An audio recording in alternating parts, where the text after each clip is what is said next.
ನಮಸ್ಕಾರ ನಮಸ್ಕಾರ ನಮಸ್ಕಾರ ವೇದಾಂತು ಕರ್ನಾಟಕ ಯೂಟ್ಯೂಬ್ ಚಾನೆಲ್ಗೆ ಸ್ವಾಗತ. ನಾನು ನಿಮ್ಮ ಫೇವರೇಟ್ ಫಿಸಿಕ್ಸ್ ಟೀಚರ್ ಶ್ರೀವತ್ಸ. ಇವತ್ತು ನಾವು 5ನೇ ಚಾಪ್ಟರ್ ನ ನೋಡ್ತಾ ಇದ್ದೇವೆ, ಮ್ಯಾಗ್ನೆಟಿಸಮ್ ಅಂಡ್ ಮ್ಯಾಟರ್. ಆಲ್ರೆಡಿ 4 ಚಾಪ್ಟರ್ದು ಒನ್ ಶಾರ್ಟ್ ವಿಡಿಯೋ ಆಗಿದೆ.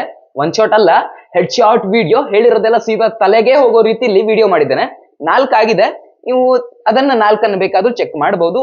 ಡಿಸ್ಕ್ರಿಪ್ಷನ್ ಅಲ್ಲಿ ಸ್ಕ್ರಾಲ್ ಮಾಡ್ತಾ ಹೋದ್ರೆ ಸಿಗತ್ತೆ, ಅಥವಾ ಇದೇ ಚಾನಲ್ ಪ್ಲೇ ಲಿಸ್ಟ್ ಸೆಕ್ಷನ್ ಗೆ ಹೋದ್ರೆ ನಿಮ್ಗೆ ಅಲ್ಲಿ ಸಿಗತ್ತೆ. ನಾನ್ ಮಾಡಿರೋ ಎಲ್ಲ head short videos, one short videos ಅಲ್ಲಿಗೆ ಸಿಗತ್ತೆ. ಸರಿನಾ? ಇದು 5ನೇದು, ಮ್ಯಾಗ್ನೆಟಿಸಮ್ ಅಂಡ್ ಮ್ಯಾಟರ್. ಈ ಚಾಪ್ಟರ್ ನ ನಾವು ಎಕ್ಸಾಮ್ಗೋಸ್ಕರ ಸ್ಟಡಿ ಮಾಡ್ತಾ ಇದ್ದೇವೆ. ಈ ಎಕ್ಸಾಮ್ ಹತ್ರ ಬಂದಿದೆ.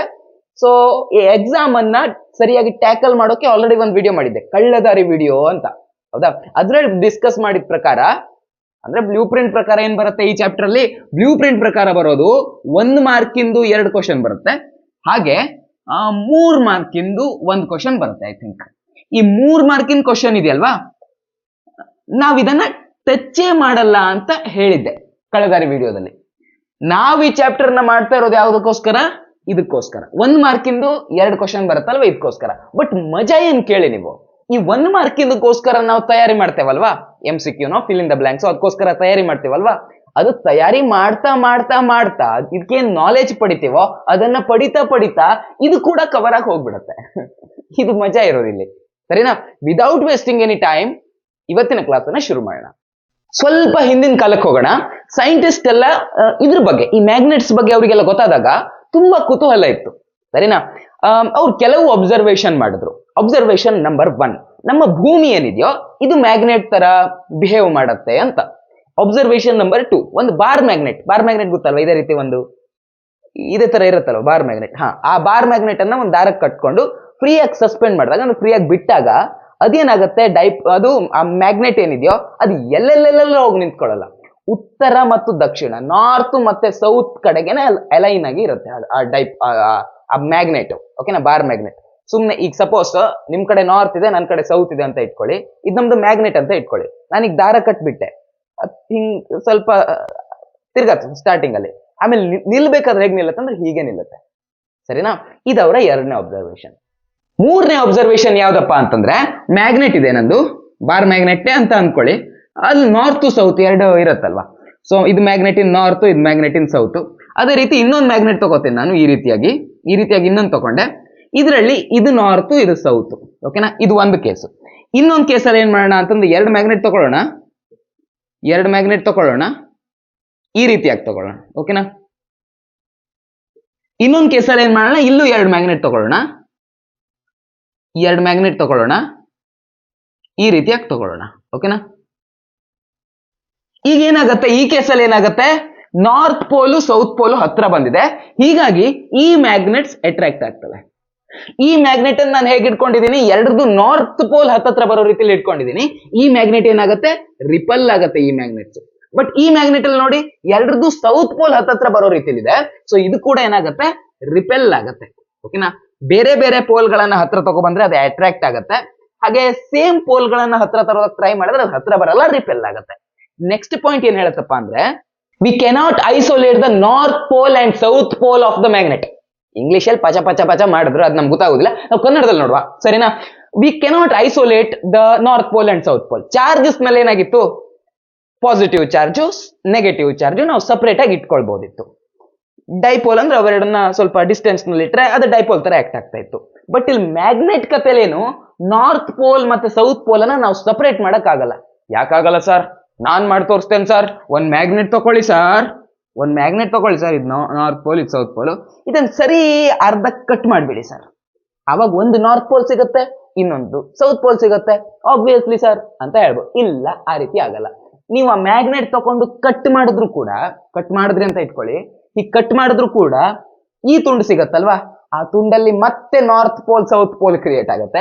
ಈ ತುಂಡಿರತ್ತಲ್ವಾ, ಇದರಲ್ಲಿ ಮತ್ತೆ north pole south pole create ಆಗುತ್ತೆ. ಇದ್ರ ಅರ್ಥ ಏನು, ಮ್ಯಾಗ್ನೆಟ್ ಇಂದು ಬರೀ ನಾರ್ತ್ ಪೋಲ್ ಇರೋದು ಸಿಗಲ್ಲ, ಬರೀ ಸೌತ್ ಪೋಲ್ ಇರೋದು ಸಿಗಲ್ಲ. ಸರಿನಾ?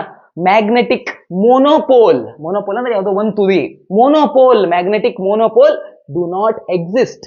ಈ ರೀತಿ ಮೋನೋಪೋಲ್ ಇರುತ್ತಲ್ವಾ, ಬರೀ ನಾರ್ತ್ ಮಾತ್ರ, ಬರೀ ಸೌತ್ ಮಾತ್ರ, ಈ ರೀತಿ ಇದಕ್ಕೆ ಚಾನ್ಸೇ ಇಲ್ಲ ಅನ್ನೋದು ಇದು ಹೇಳುತ್ತೆ. ಹಿಂದಿನ ಕ್ಯೂರಿಯಸ್ ವ್ಯಕ್ತಿಗಳು ಮಾಡಿರುವಂತ ಇನ್ನೊಂದು ಅಬ್ಸರ್ವೇಷನ್ ಏನಪ್ಪಾ ಅಂತಂದ್ರೆ, ಈ ಕಬ್ಬಣ ಮತ್ತೆ ಕಬ್ಬಿಣದಿಂದ ಮಾಡಿರೋ ಅಲಾಯ್ಸ್ ಯಾವ್ದಾವ, ಕಬ್ಬಿಣದಿಂದ ಮಾಡಿರುವಂತ ಮಿಶ್ರಲೋಹಗಳು, ಕಬ್ಬಿಣದ ಮಿಶ್ರಲೋಹಗಳು ಯಾವ್ದಿದಾವಲ್ವಾ, ಅವನ್ನ ನಾವು ಮ್ಯಾಗ್ನೆಟ್ ಆಗಿ ಪರಿವರ್ತಿಸಬಹುದು ಅನ್ನೋದನ್ನು ಕೂಡ ಅವ್ರು ಅಬ್ಸರ್ವ್ ಮಾಡಿದ್ರು. ನಿಮ್ಗೆ ಒಂದು ಈಸಿ ಹೇಳ್ತೇನೆ ಕೇಳಿ. ಈ ಶೇವಿಂಗ್ ಬ್ಲೇಡ್ ಎಲ್ಲ ಇರತ್ತಲ್ಲ, ಅಂದ್ರೆ ಈಗಿನ ಕಾಲದ ಜಿಲೆಟ್ 3 ಬ್ಲೇಡ್ ಇರೋದು ಪ್ಲಾಸ್ಟಿಕ್, ಅದಲ್ಲ ಹಿಂದ್ ಬರ್ತಿತ್ತಲ್ಲ ಈ ತರ, ಅದನ್ನ ಹೀಗೆ ಮಿಡ್ಲ್ ಮಾಡಿದ್ರೆ 2 ಪೀಸ್ ಆಗುತ್ತೆ, ಆ ತರದ್ ಬ್ಲೇಡ್ ತಗೊಳ್ಳಿ, ಅದನ್ನ ಒಂದ್ ಮ್ಯಾಗ್ನೆಟಿಕ್ ಅಂಟಿಸಿಟ್ಬಿಡಿ. ಓಕೆ, ಫಸ್ಟ್ ಸ್ಟಾರ್ಟಿಂಗ್ ಇದು ಕಬ್ಣ ಅಂತ ಅನ್ಕೊಳ್ಳಿ, ಕಬ್ಣದ್ದು ಕಪಾಟಿನ ಡೋರ್ ಅಂತ ಅನ್ಕೊಳ್ಳಿ, ಕಬ್ಣ ಡೋರ್ ಅಂತ ಅನ್ಕೊಳ್ಳಿ. ಫಸ್ಟ್ ಸ್ಟಾರ್ಟಿಂಗ್ ಎಲ್ಲ ಬ್ಲೇಡ್ ತಗೊಂಡೋಗಿಟ್ರೆ ಅದು ಅಂಟ್ಕೊಳ್ಳಲ್ಲ, ಬಿದೋಗತ್ತೆ. ಇವಾಗ ಏನ್ ಮಾಡಿ, ಆ ಮ್ಯಾಗ್ನೆಟ್ಗೆ ನಿಮ್ದು ಕಬ್ಣದ ಬ್ಲೇಡ್ ಇರುತ್ತಲ್ವಾ, ಅದನ್ನ ಅಂಟಿಸಿ ಸುಮಾರು ಹೊತ್ತಲ್ಲಿ ಇಟ್ಬಿಡಿ, ಒಂದ್ ಸ್ವಲ್ಪ ಹೊತ್ತು. ಆಮೇಲೆ ಅದನ್ನ ತೆಗಿರಿ, ಯಾವ್ದನ್ನ ಆ ಬ್ಲೇಡ್ ಅನ್ನು ತೆಗಿರಿ, ತಗೊಬಂದು ಇಲ್ಲಿ ಇಡಿ. ಏನಾಗತ್ತೆ ಆವಾಗ ಬಿದೋಗಲ್ಲ, ಅವಾಗ ಅಂಟ್ಕೊಳತ್ತೆ. ಯಾಕಂದ್ರೆ ಆ ಬ್ಲೇಡ್ಗೂ ಮ್ಯಾಗ್ನೆಟಿಕ್ ಪ್ರಾಪರ್ಟಿ ಬಂದಿರುತ್ತೆ. ಓಕೆನಾ, ಇವಿಷ್ಟು ಅಬ್ಸರ್ವೇಷನ್ ಅನ್ನ ಹಿಂದಿನ ಕಾಲದ ಕ್ಯೂರಿಯಸ್ ಜನರು, ಅಥವಾ ನಾವು ಅವರನ್ನ ಸೈಂಟಿಸ್ಟ್ ಅಂತಾನು ಕರಿಬಹುದು, ಅವರು ಈ ರೀತಿ ಅಬ್ಸರ್ವೇಷನ್ಸ್ ಅನ್ನ ಮಾಡಿದ್ರು. ನಿಮ್ಮ ಟೆಕ್ಸ್ಟ್ ಬುಕ್ ನಲ್ಲಿ ಬಾರ್ ಮ್ಯಾಗ್ನೆಟ್ ಬಗ್ಗೆ ನೆಕ್ಸ್ಟ್ ಟಾಪಿಕ್ ಇರೋದು ಬಾರ್ ಮ್ಯಾಗ್ನೆಟ್ ಅಂತ, ಅದ್ರ ಬಗ್ಗೆನೇ ಒಂದು ಟಾಪಿಕ್ ಮಾಡಿದ್ದಾರೆ. ಅದರಲ್ಲಿ ಒಂದು ಸೆಕ್ಷನ್ ಯಾವ ರೀತಿ ಇದೆಯಪ್ಪ ಅಂತಂದ್ರೆ ದ ಮ್ಯಾಗ್ನೆಟಿಕ್ ಫೀಲ್ಡ್ ಲೈನ್ಸ್ ಯಾವ ರೀತಿ ಇರುತ್ತೆ, ಬಾರ್ ಮ್ಯಾಗ್ನೆಟ್ ನಲ್ಲಿ ಮ್ಯಾಗ್ನೆಟಿಕ್ ಫೀಲ್ಡ್ ಲೈನ್ಸ್ ಯಾವ ರೀತಿ ಇರುತ್ತೆ ಅಂತ. ಸರಿನಾ, ಅದನ್ನ ನೋಡೋಣ ಇವಾಗ. ಎಲ್ಲ ಇತ್ತು ಡಸ್ಟರು, ಪ್ರತಿ ಸಲ ಡಸ್ಟರ್ ಕಾಣಾಗುತ್ತೆ ಹಿಂಗೆ, ಇಲ್ಲಿದೆ, ಪರವಾಗಿಲ್ಲ ಸಿಕ್ತು. ಈಗ ಬನ್ನಿ, ಈ ಮ್ಯಾಗ್ನೆಟಿಕ್ ಫೀಲ್ಡ್ ಲೈನ್ಸ್ ಯಾವ ರೀತಿ ಇರುತ್ತೆ ಬಾರ್ ಮ್ಯಾಗ್ನೆಟ್ ಒಳಗಡೆ ಅಂತ ನೋಡ್ತಾ ಹೋಗೋಣ. ಸರಿನಾ, ಇದು ಬಾರ್ ಮ್ಯಾಗ್ನೆಟ್ ಅಂದು, ಇದನ್ನ ನಾನು ನಾರ್ತ್ ಪೋಲ್ ಅಂತ ಕರಿತೇನೆ, ಇದನ್ನ ಸೌತ್ ಪೋಲ್ ಅಂತ ಕರಿತೇನೆ. ಮ್ಯಾಗ್ನೆಟಿಕ್ ಫೀಲ್ಡ್ ಲೈನ್ ಯಾವ ರೀತಿ ಇರುತ್ತಪ್ಪ ಅಂತಂದ್ರೆ ಈ ರೀತಿಯಾಗಿರುತ್ತೆ. ಓಕೆನಾ, ಈ ರೀತಿಯಾಗಿರುತ್ತೆ. ಹೆಂಗ್ ಬಿಡಿಸ್ದೆ, ಹಿಂಗೆ ಹೊರಗಡೆಗೆ ಈ ಡೈರೆಕ್ಷನ್, ಒಳಗಡೆ ಬಂದ್ರೆ ಅದೇ ಡೈರೆಕ್ಷನ್. ಓಕೆನಾ, ಈ ರೀತಿ ಲೂಪ್ ನಲ್ಲಿ ಇರುತ್ತೆ. ಸೊ ನಿಮ್ಗೆ ಕೇಳಿದ್ರೆ ನೀವು ಯಾವ ರೀತಿ ಎಕ್ಸ್ಪ್ಲೈನ್ ಮಾಡ್ಬೋದು, ಬಾರ್ ಮ್ಯಾಗ್ನೆಟ್ ನ ಒಳಗಡೆಗೆ ಸೌತ್ ನಿಂದ ನಾರ್ತ್ ಗೆ ಡೈರೆಕ್ಷನ್ ಇರುತ್ತೆ. ಹೊರಗಡೆಗೆ ಯಾವ ರೀತಿ ಇದೆ, ಹೊರಗಡೆಗೆ ನಾರ್ತ್ ನಿಂದ ಸೌತ್ ಇದೆ. ಓಕೆನಾ, ಒಳಗಡೆಗೆ ಸೌತ್ ನಿಂದ ನಾರ್ತ್, ಹೊರಗಡೆಗೆ ನಾರ್ತ್ ನಿಂದ ಸೌತ್. ಕ್ಲಿಯರಾ? ಬಿಡಿಸುವಾಗ ಬರೀ ಒಂದೇ ಫೀಲ್ಡ್ ಲೈನ್ ಯಾಕೆ ಬಿಡಿಸ್ತೀರಾ, ಬಿಡಿಸಿ ಅಂತ ಕೇಳಿದ್ರೆ ಕೇಳಲ್ಲ. ಸಪೋಸ್ ಕೇಳಿದ್ರೆ, ಯಾಕಂದ್ರೆ ಇದನ್ನ ಕೇಳಿ 2 ಮಾರ್ಕ್ ಕೇಳ್ಬೋದು, ನಿಮ್ಗೆ 2 ಮಾರ್ಕ್ ಕ್ವಶನ್ ಇಲ್ಲ ತಾನೆ. ಈಗ ಬಟ್ ಸುಮ್ಮನೆ ಬಿಡಿಸೋಣ, ಮತ್ತು ಜಾಸ್ತಿ ಫೀಲ್ಡ್ ಲೈನ್ಸ್ ನ ಬಿಡಿಸಿ, ಆರಾಮಾಗಿ ಬಿಡಿಸಬಹುದು. ಓಕೆನಾ, ಈ ರೀತಿ ಎಲ್ಲ ಒಳಗಡೆಗೆ ಹೆಂಗ್ ಬಿಡಿಸ್ಬೇಕು, ಸೌತ್ ಇಂದ ನಾರ್ತ್ ಪೋಲಿಗೆ ಬಿಡಿಸ್ಬೇಕು. ಓಕೆನಾ, ಹೊರಗಡೆಗೆ ಹೇಗೆ, ಹೊರಗಡೆಗೆ ಹಿಂಗೆ. ಓಕೆ, ಹೊರಗಡೆಗೆ ಹಿಂಗೆ. ನಾನಿಲ್ಲಿ ಬಿಡಿಸಿರೋದು ಸಗಣಿ ತರ ಆಗಿದೆ, ನೀಟಾಗಿರೋ ಡಯಾಗ್ರಾಮ್ ನ ಡಿಸ್ಪ್ಲೇ ಮಾಡ್ತಾ ಇದ್ದೇನೆ, ಕರೆಕ್ಟ್ ಆಗಿ ನೋಡ್ಕೊಳ್ಳಿ. ಬಟ್ ನಾನು ಹೇಳಿರೋ ಪಾಯಿಂಟ್ಸ್ ಅನ್ನ ಕರೆಕ್ಟ್ ಆಗಿ ನೋಡಿ. ಒಳಗಡೆ ಹೆಂಗಿದೆ, ಒಳಗಡೆಗೆ ಸೌತ್ ನಿಂದ ನಾರ್ತ್ ಕಡೆಗಿದೆ, ಹೊರಗಡೆಗೆ ಹೇಗಿದೆ, ನಾರ್ತ್ ನಿಂದ ಸೌತ್ ಕಡೆಗಿದೆ. ಓಕೆನಾ, ಇದರ ಹಿಂದಿನ ಚಾಪ್ಟರ್ ಅಲ್ಲಿ ನಾವು ಸೊಲೆನಾಯ್ಡ್ ಬಗ್ಗೆ ತಿಳ್ಕೊಂಡಿದ್ವಿ. ಸೊಲೆನಾಯ್ಡ್ ಅಂತಂದ್ರೇನು, ಒಂದು ಇರುತ್ತೆ, ಪೈಪ್ ತರ ಇರುತ್ತೆ, ಆ ಪೈಪ್ಗೆ ನಾವು ವೈರ್ ಸುತ್ತಿರ್ತೀವಿ, ಇನ್ಸುಲೇಟೆಡ್ ವೈರ್ ಸುತ್ತಿರ್ತೀವಿ. ಹೌದಾ, ವೈರ್ ಸುತ್ತಕೊಂಡು ಆ ವೈರ್ ಮೂಲಕ ಕರೆಂಟ್ ಹರಿಸಿರ್ತೀವಿ. ಆವಾಗ ಅದು ಯಾವ ರೀತಿ ಬಿಹೇವ್ ಮಾಡ್ತಾ ಇತ್ತು, ಸೇಮ್ ಅದ್ರ ಮ್ಯಾಗ್ನೆಟಿಕ್ ಫೀಲ್ಡ್ ಲೈನ್ಸ್ ಇದೇ ತರ ಬರ್ತಾ ಇತ್ತು. ಹೌದಾ, ಸ್ವಲ್ಪ ಹಳೆ ವಿಡಿಯೋ ನೆನ್ಪು ಮಾಡ್ಕೊಳ್ಳಿ. ಸರಿ, ನಿನ್ನೆನೆ ಅಪ್ಲೋಡ್ ಮಾಡಿರುತ್ತಾನೆ, ನೆನಪಾಗತ್ತೆ, ಪರವಾಗಿಲ್ಲ. ನೀವು ನೋಡಿದ್ರೆ ನೆನಪಾಗತ್ತೆ, ನೋಡದೇ ಇದ್ರೆ ಹೆಂಗಾಗ್ಬೇಕು. ಸೊಲಿನಾಯ್ಡ್ ಯಾವ ರೀತಿ ಆಗುತ್ತೆ, ಸೊಲಿನಾಯ್ಡ್ ನ ಮ್ಯಾಗ್ನೆಟಿಕ್ ಫೀಲ್ಡ್ ಲೈನ್ಸ್ ಯಾವ ರೀತಿ ಬರುತ್ತೆ, ಸೇಮ್ ಇದೇ ರೀತಿಲಿ ಬರುತ್ತೆ. ಸೊ ನಾವ್ ಏನ್ ಹೇಳ್ಬಹುದು, ಈ bar magnet is equal to solenoid ಅಂತ ಹೇಳ್ಬಹುದು. ಓಕೆನಾ, ಬಾರ್ ಮ್ಯಾಗ್ನೆಟ್ ಮತ್ತೆ ಸೊಲೆನಾಯ್ಡ್ ಒಂದೇ ತರ ಬಿಹೇವ್ ಮಾಡುತ್ತೆ ಅಂತ ಹೇಳ್ಬಹುದು. ಇವಾಗ ಇದೇ ಮ್ಯಾಗ್ನೆಟಿಕ್ ಫೀಲ್ಡ್ ಲೈನ್ಸ್ ನ ಪ್ರಾಪರ್ಟಿ ನೋಡ್ತಾ ಹೋಗೋಣ. ನಾನು ಮ್ಯಾಗ್ನೆಟಿಕ್ ಫೀಲ್ಡ್ ಲೈನ್ಸ್ ಪ್ರಾಪರ್ಟಿಯನ್ನು ಹೇಳ್ತೇನೆ, ಹೇಳ್ತಾ ಜೊತೆಗೆ ಎಲೆಕ್ಟ್ರಿಕ್ ಫೀಲ್ಡ್ ಲೈನ್ ಪ್ರಾಪರ್ಟಿ ಕೂಡ ಹೇಳ್ತೇನೆ. ಯಾಕೆ, ಅದು ಮಾಡ್ತಾ ಕಲ್ತ್ರೆ ನಮ್ ತಲೆಯಲ್ಲಿ ಕರೆಕ್ಟ್ ಆಗಿ ಉಳಿದ್ಬಿಡುತ್ತೆ. ಹೀಗಾಗಿ ಸರಿನಾ, ಈ ಮ್ಯಾಗ್ನೆಟಿಕ್ ಫೀಲ್ಡ್ ಲೈನ್ಸ್ ನ ಪ್ರಾಪರ್ಟೀಸ್ ನ ನೋಡ್ತಾ ಹೋಗೋಣ. ಮೊದಲನೇ ಪ್ರಾಪರ್ಟಿ ಏನಪ್ಪಾ ಅಂದ್ರೆ, it can form closed loop. ಓಕೆನಾ, ಮೊದಲನೇ ಪ್ರಾಪರ್ಟಿ ಇರೋದು closed loop. Sir closed loop ಅಂದ್ರೆ ಅದೇ ಈ ಮ್ಯಾಗ್ನೆಟ್ ಬಗ್ಗೆ ಹೇಳಿದ್ ನಾನು ಆಲ್ರೆಡಿ. ಮ್ಯಾಗ್ನೆಟ್ ಬಗ್ಗೆ ಹೇಳಿದೆ, ಇದು ನಾರ್ತ್ ಪೋಲು, ಇದು ಸೌತ್ ಪೋಲು. ಮ್ಯಾಗ್ನೆಟಿಕ್ ಫೀಲ್ಡ್ ಲೈನ್ಸ್ ಹೇಗಿರುತ್ತೆ, ಒಳಗಡೆಗೆ ಸೌತ್ ನಿಂದ ನಾರ್ತ್ ಕಡೆಗೆ ಇರುತ್ತೆ. ಕರೆಕ್ಟಾ, ಹೊರಗಡೆಗೆ ಹೇಗಿರುತ್ತೆ, ನಾರ್ತ್ ನಿಂದ ಸೌತ್ ಕಡೆಗಿರುತ್ತೆ. ಹೌದಾ, ಈಗ ಹಿಂಗ್ ಶುರುವಾಗದ್ದು ಸುತ್ತ ಹಾಕೊಂಡು ವಾಪಸ್ ಅಲ್ಲೇ ಬಂತು, ಹಿಂಗ್ ಶುರುವಾಗದ್ದು ಸುತ್ತ ಹಾಕೊಂಡು ವಾಪಸ್ಸೇ ಬಂತು. ಅಂದ್ರೆ ಒಂದು ಲೂಪ್ ಇಲ್ಲಿ ಫಾರ್ಮ್ ಆಯ್ತು, ಕ್ಲೋಸ್ಡ್ ಲೂಪ್ ಇಲ್ಲಿ ಫಾರ್ಮ್ ಆಯ್ತು. ಇದೇ ಅದು ಮೊದಲನೇ ಪಾಯಿಂಟ್. ಇಲೆಕ್ಟ್ರಿಕ್ ಫೀಲ್ಡ್ ಕಥೆಯಲ್ಲಿ ಏನಾಗ್ತಾ ಇತ್ತು ನೋಡಿ, ಇಲೆಕ್ಟ್ರಿಕ್ ಫೀಲ್ಡ್ ಡೈಪೋಲ್ ನಲ್ಲಿ ಇಲೆಕ್ಟ್ರಿಕ್ ಫೀಲ್ಡ್ ಯಾವ ರೀತಿ ಇರ್ತಾ ಇತ್ತು ಅಂದ್ರೆ, ಪಾಸಿಟಿವ್ ಇನ್ ಶುರು ಆಗ್ತಿತ್ತು, ನೆಗೆಟಿವ್ ಅಲ್ಲಿ ಎಂಡ್ ಆಗ್ತಿತ್ತು. ಪಾಸಿಟಿವ್ ಅಲ್ಲಿ ಶುರು ಆಗ್ತಿತ್ತು, ನೆಗೆಟಿವ್ ಅಲ್ಲಿ ಎಂಡ್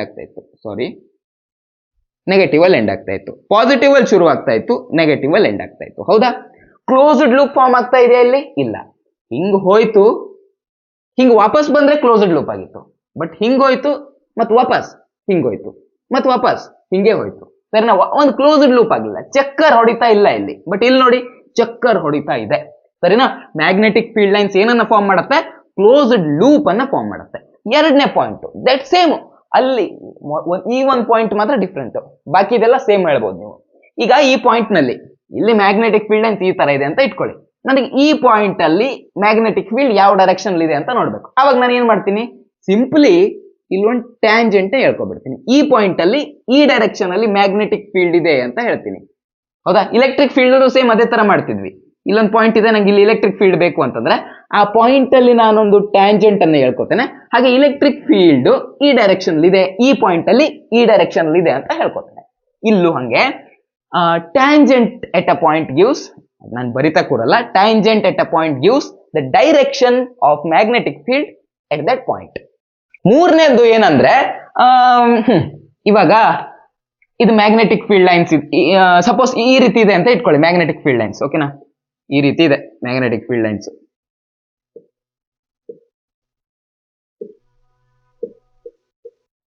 ಇದು ಒಂದು ಮ್ಯಾಗ್ನೆಟಿಕ್ ಫೀಲ್ಡ್ ಲೈನ್ಸ್ ಈ ರೀತಿಯಾಗಿದೆ, ಕ್ಲೋಸ್ಡ್ ಲೂಪ್ ಇರುತ್ತೆ. ನಾನು ಜಸ್ಟ್ ಅದ್ರದ್ದೊಂದು ಸೆಗ್ಮೆಂಟ್ ಬಿಡಿಸ್ಕೊಂಡಿದ್ದೇನೆ. ಓಕೆನಾ? ಇನ್ನೊಂದು ಕಡೆ ಮ್ಯಾಗ್ನೆಟಿಕ್ ಫೀಲ್ಡ್ ಲೈನ್ಸ್ ಹೀಗಿದೆ. ಓಕೆನಾ? ಹೀಗಿದೆ ಇನ್ನೊಂದು ಕಡೆ ಮ್ಯಾಗ್ನೆಟಿಕ್ ಫೀಲ್ಡ್ ಲೈನ್ಸ್ ಈ ತರ ಇದೆ ಅಂತ ಇಟ್ಕೊಳ್ಳಿ.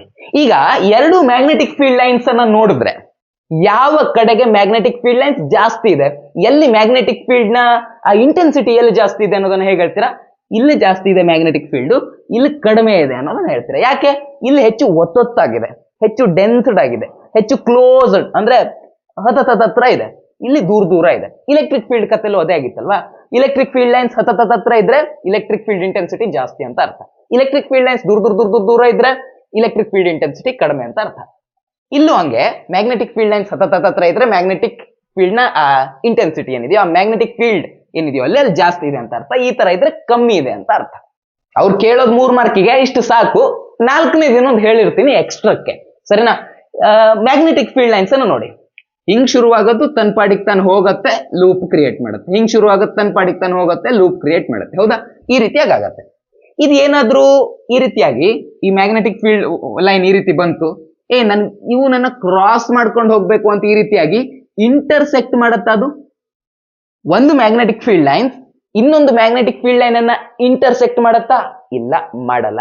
ಸೇಮ್ ಇಲೆಕ್ಟ್ರಿಕ್ ಫೀಲ್ಡ್ ಲೈನ್ಸ್ ಹಂಗೆ ಇತ್ತು, ಒಂದು ಇಲೆಕ್ಟ್ರಿಕ್ ಫೀಲ್ಡ್ ಲೈನ್ಸ್ ಇನ್ನೊಂದು ಇಲೆಕ್ಟ್ರಿಕ್ ಫೀಲ್ಡ್ ಲೈನ್ ನ ಇಂಟರ್ಸೆಕ್ಟ್ ಮಾಡ್ತಾ ಇರಲಿಲ್ಲ. ಇಲ್ಲೂ ಹಂಗೆ, they do not intersect. Total 4 ಹೇಳಿದ್ದೇನೆ, ನಿಮ್ಗೆ ಎಕ್ಸಾಮ್ ನಲ್ಲಿ ಕೇಳಿದ್ರೆ 3 ಬರೆದ್ರೆ ಸಾಕು. ಸರಿನಾ? ಮುಂದಿನ ಟಾಪಿಕ್ ಹೋಗೋಣವಾ?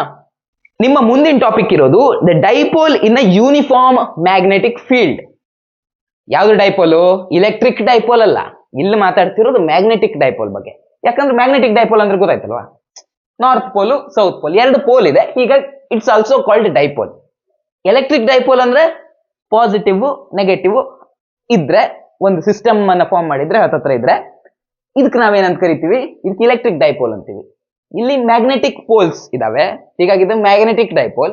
ಇಲ್ಲಿ ಇಲೆಕ್ಟ್ರಿಕ್ ಪೋಲ್ಸ್ ಇದ್ವು, ಅಂದ್ರೆ ಇಲೆಕ್ಟ್ರಿಕ್ ತುದಿಗಳಿದ್ವು, ಹೀಗಾಗಿ ಇದಕ್ಕೆ ನಾವು ಇಲೆಕ್ಟ್ರಿಕ್ ಡೈಪೋಲ್ ಅಂತ ಕರಿತೀವಿ. ಈಗ ಈ ಮ್ಯಾಗ್ನೆಟಿಕ್ ಡೈಪೋಲ್ ಅನ್ನ ಯೂನಿಫಾರ್ಮ್ ಮ್ಯಾಗ್ನೆಟಿಕ್ ಫೀಲ್ಡ್ ನಲ್ಲಿ ಇಟ್ಟಾಗ, ಅಲ್ಲಿ ಇಲೆಕ್ಟ್ರಿಕ್ ಡೈಪೋಲ್ ಅನ್ನ ಇಲೆಕ್ಟ್ರಿಕ್ ಫೀಲ್ಡ್ ನಲ್ಲಿ ಇಟ್ಟಿದ್ವಿ, ಯೂನಿಫಾರ್ಮ್ ಎಲೆಕ್ಟ್ರಿಕ್ ಫೀಲ್ಡ್ ನಲ್ಲಿ ಇಟ್ಟು ಏನಾಗುತ್ತೆ ಅನ್ನೋದನ್ನ ಸ್ಟಡಿ ಮಾಡಿದ್ವಿ. ಇಲ್ಲಿ ಮ್ಯಾಗ್ನೆಟಿಕ್ ಡೈಪೋಲ್ ಅನ್ನ ಮ್ಯಾಗ್ನೆಟಿಕ್ ಫೀಲ್ಡ್ ನಲ್ಲಿ ಇಟ್ಟು ಏನಾಗುತ್ತೆ ಅನ್ನೋದನ್ನ ಸ್ಟಡಿ ಮಾಡ್ತೀವಿ. ಇಲ್ಲೂ ನಾವೇನ್ ಮಾಡೋಣ, ಅಲ್ಲಿ ಏನಾಗ್ತಾ ಇತ್ತು, ಇಲ್ಲೇನಾಗತ್ತೆ, ಅಲ್ಲಿ ಏನಾಗ್ತಾ ಇತ್ತು, ಇಲ್ಲೇನಾಗತ್ತೆ ಅನ್ನೋದನ್ನ ಕಂಪೇರ್ ಮಾಡಿ ಸ್ಟಡಿ ಮಾಡೋಣ, ಈಸಿಯಾಗಿ ತಲೆಲಿರುತ್ತೆ. ಓಕೆನಾ? ಸೊ ಮೊದಲು ಇಲೆಕ್ಟ್ರಿಕ್ ಫೀಲ್ಡ್ ಅಲ್ಲಿ ಕತೆ ಏನಾಗ್ತಾ ಇತ್ತು ಅಂತ ನೋಡೋಣ. ಓಕೆನಾ?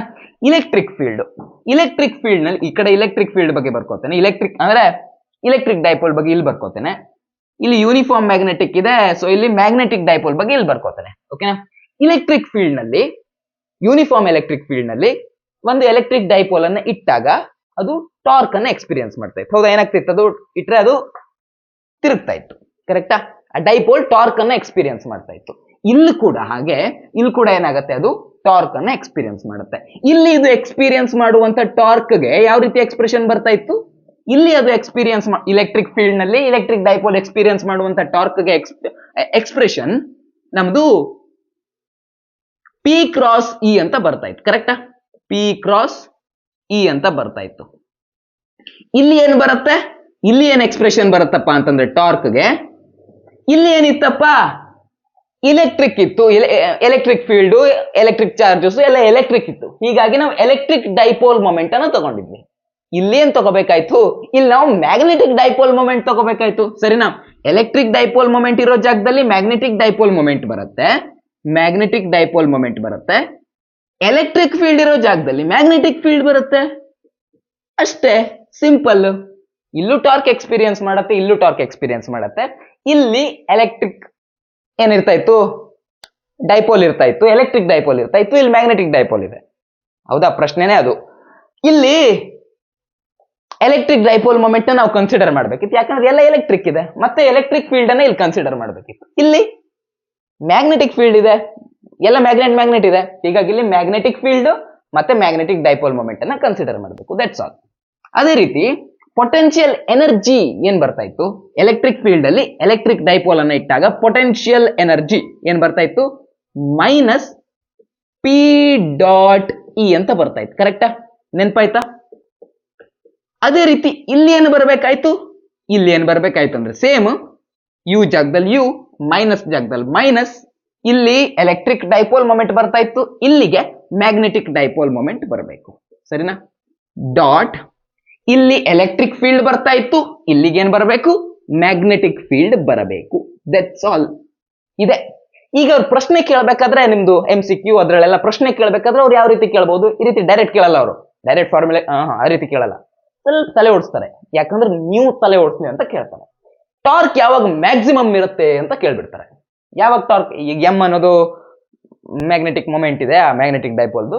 ಹಾಗೆ ಇದು ಏನು ಮ್ಯಾಗ್ನೆಟಿಕ್ ಫೀಲ್ಡ್ ಬಿ ಇದೆ. ಅವಾಗ ಟಾರ್ಕ್ ಯಾವಾಗ ಮ್ಯಾಕ್ಸಿಮಮ್ ಆಗುತ್ತೆ ಅಂತ ಕೇಳ್ತಾರೆ. ಯಾವಾಗ ಮ್ಯಾಕ್ಸಿಮಮ್ ಆಗುತ್ತೆ, ಇದನ್ನ ಎಕ್ಸ್ಪೆಂಡ್ ಮಾಡಿ ಬರ್ದ್ರೆ, ಕ್ರಾಸ್ ಪ್ರಾಡಕ್ಟ್ ಇದೆ ತಾನೆ, ಇದನ್ನ ಎಕ್ಸ್ಪೆಂಡ್ ಮಾಡಿ ಬರ್ದ್ರೆ ಇದು ಇಂಟು ಸೈನ್ ಥೀಟಾ ಆಗುತ್ತೆ. ಹೌದಾ? ಈ ಥೀಟಾ ಯಾವಾಗ ಮ್ಯಾಕ್ಸಿಮಮ್ ಇರುತ್ತೆ, ಥೀಟಾ ಯಾವಾಗ 90 ಇರುತ್ತೋ ಅವಾಗ ಮ್ಯಾಕ್ಸಿಮಮ್ ಇರುತ್ತೆ. ಕರೆಕ್ಟಾ? ಥೀಟಾ ಯಾವಾಗ ಮಿನಿಮಮ್ ಇರುತ್ತೆ, ಥೀಟಾ ಯಾವಾಗ 0 ಇರುತ್ತೋ ಅವಾಗ ಮಿನಿಮಮ್ ಇರುತ್ತೆ. ಹೌದಾ? ಇದ್ರ ಮೇಲೆ ಪ್ರಶ್ನೆ ಕೇಳ್ತಾರೆ. ಮ್ಯಾಕ್ಸಿಮಮ್ ಯಾವಾಗ ಇರುತ್ತೆ ಕೇಳ್ತಾರೆ, ಥೀಟಾ 90 ಡಿಗ್ರಿದಾಗ ಮ್ಯಾಕ್ಸಿಮಮ್ ಇರುತ್ತೆ. ಮಿನಿಮಮ್ ಯಾವಾಗ ಇರುತ್ತೆ ಕೇಳ್ತಾರೆ, ಥೀಟಾ 0 ಇದ್ದಾಗ ಮಿನಿಮಮ್ ಇರುತ್ತೆ. Sir, correct. ಸರಿನಾ? ಇವಾಗ ಇಲ್ಲಿಗೆ ಬರೋಣ, ಪೊಟೆನ್ಶಿಯಲ್ ವಿಷಯಕ್ಕೆ ಬರೋಣ. ಇದನ್ನ ಬರೆದ್ರೆ ಹೇಗಿರುತ್ತದು, ನಾವ್ ಇಲ್ಲಿ ವೆಕ್ಟರ್ಸ್ ಎಲ್ಲ ಇದೆ ಅಲ್ವಾ, ವೆಕ್ಟರ್ಸ್ ಜಸ್ಟ್ ಮ್ಯಾಗ್ನಿಟ್ಯೂಡ್ ಅಷ್ಟೇ ಬರ್ಕೊಂಡ್ರೆ ಮೈನಸ್ ಎಂ ಡಾಟ್ ಬಿ ಇದೆ, so M B cos theta ಅಂತ ಬರುತ್ತೆ. ಡಾಟ್ ಪ್ರಾಡಕ್ಟ್ ಇದೆ, ಸೊ ಕಾಸ್ ಥೀಟಾ ಅಂತ ಬರುತ್ತೆ. ಇಲ್ಲಿ ಅವ್ರು ಕೇಳ್ತಾರೆ ಮ್ಯಾಕ್ಸಿಮಮ್ ಯಾವಾಗಿರುತ್ತೆ ಹೇಳಪ್ಪ ಅಂತ ಕೇಳ್ತಾರೆ. ಓಕೆನಾ? ಸೊ ಇಲ್ಲಿ ಥೀಟಾವನ್ನ 180 ಮಾಡಿ ನೋಡಿ. ಥೀಟಾ 180 ಆದಾಗ ಏನಾಗುತ್ತೆ, ಕಾಸ್ 180 ಏನಾಗುತ್ತೆ, ಕಾಸ್ 180 ಮೈನಸ್ 1 ಅಂತ ಬರುತ್ತೆ. ಥೀಟಾ 180 ಆದಾಗ ಕಾಸ್ 180 ಮೈನಸ್ 1 ಅಂತ ಬರುತ್ತೆ. So minus into minus plus 1 ಆಗುತ್ತೆ. ಸೊ ಇಲ್ಲಿ ಮ್ಯಾಕ್ಸಿಮಮ್ ಬರುತ್ತೆ. ಓಕೆನಾ? ಥೀಟಾ 180 ಇದ್ದಾಗ ಮ್ಯಾಕ್ಸಿಮಮ್. ಜಸ್ಟ್ ಇದು ಗೊತ್ತಿದ್ರೆ ಆಯ್ತಲ್ಲ, ಇದು ಜಸ್ಟ್ ನಾವು ಸಬ್ಸ್ಟಿಟ್ಯೂಟ್ ಮಾಡಿ ಒಂದ್ ಸ್ವಲ್ಪ ತಲೆ ಖರ್ಚು ಮಾಡಿ ಹೇಳಿದ್ರೆ ಆಯ್ತು. ನೆಕ್ಸ್ಟ್ ಥೀಟಾವನ್ನ 0 ಇಟ್ಟು ನೋಡಿ. ಥೀಟಾ 0 ಇದ್ದಾಗ ಏನಾಗುತ್ತೆ, ಥೀಟಾ 0 ಇದ್ದಾಗ ಇದು ನೆಗೆಟಿವ್ ಬರುತ್ತೆ. ಹೌದಾ? ಇಡೀ ವ್ಯಾಲ್ಯೂ ನೆಗೆಟಿವ್. ಥೀಟಾ 0 ಅಂದ್ರೆ ಕಾಸ್ ಥೀಟಾ 0 ಅಂದ್ರೆ ಅದ್ರ ವ್ಯಾಲ್ಯೂ 1 ಅಂತ ಅರ್ಥ. ಇದ್ರ ವ್ಯಾಲ್ಯೂ 1 ಆಗುತ್ತೆ. ಅವಾಗ ಎಂ ಬಿ ಏನಿದೆಯೋ ಇದು ನೆಗೆಟಿವ್ ಅಲ್ಲಿ ಬರುತ್ತೆ. ಸೊ ಮಿನಿಮಮ್ ಯಾವಾಗಿರುತ್ತೆ, ಮಿನಿಮಮ್ ಯಾವಾಗಿರತ್ತಪ್ಪ ಅಂತಂದ್ರೆ 0 ಡಿಗ್ರಿ ಇದ್ದಾಗ ಇರುತ್ತೆ. ಹೌದಾ? ಮಿನಿಮಮ್ ಇದ್ದಾಗ 0 ಡಿಗ್ರಿ ಇರುತ್ತೆ.